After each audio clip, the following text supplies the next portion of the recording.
I found a girl while I was out driving my truck. She was lying on the side of a dirt road with her sundress hiked up. I screeched to a halt and pulled over. Her breath was shallow. I tried to call 911, but there was no cell service this far away from town. She wheezed something. Maybe a word, I don't know. I put my ear down by her mouth and heard her choke out. In me. Her mouth opened again, but her breathing stopped, and she didn't say anything else.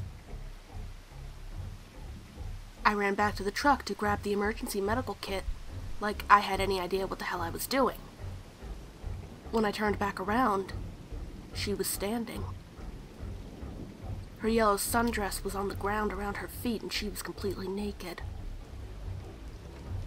Her mouth gaped open, like she was screaming, and her eyes were closed. Not even closed tight, closed like she was sleeping. Her mouth opened wider and wider, and I heard some pops and crackles, like her jaw was breaking. Her eyes were still closed, so peacefully. I stared and thought about approaching her until this gray vomit started pouring out of her mouth.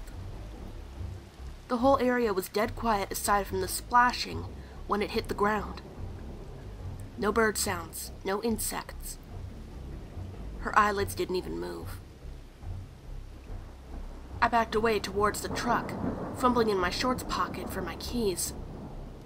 Her chin was practically at her sternum. The skin of her cheeks was starting to rip. The popping sounds had disappeared.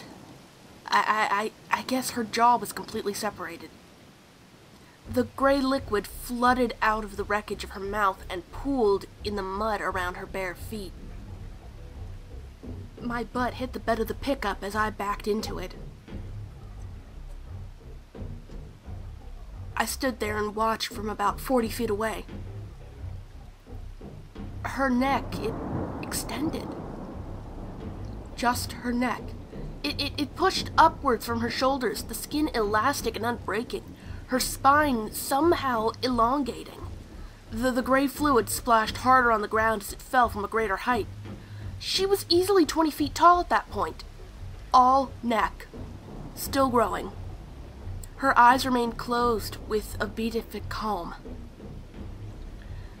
Then, from what I assume was the weight of her top part exceeding that of the bottom, she fell toward me. The gray liquid arced through the air, drenching the ground between us. She scrambled on her hands and knees, trying to right herself as her head ground into the dirt. She grabbed two small, thin trees and pulled herself into a standing position, her head and neck slowly raising back upright. I jumped in my truck and tore out of there. I kept one eye in my rearview mirror the whole way down the straight, narrow road, watching in horror as the outline of her head rose over the tree line. It was only after I was far enough away from her, and she was out of my sight, that I looked down and noticed the gray liquid clinging to my ankles.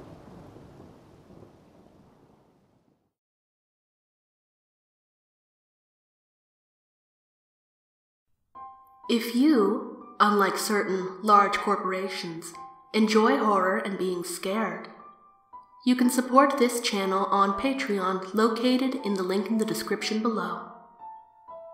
Good night.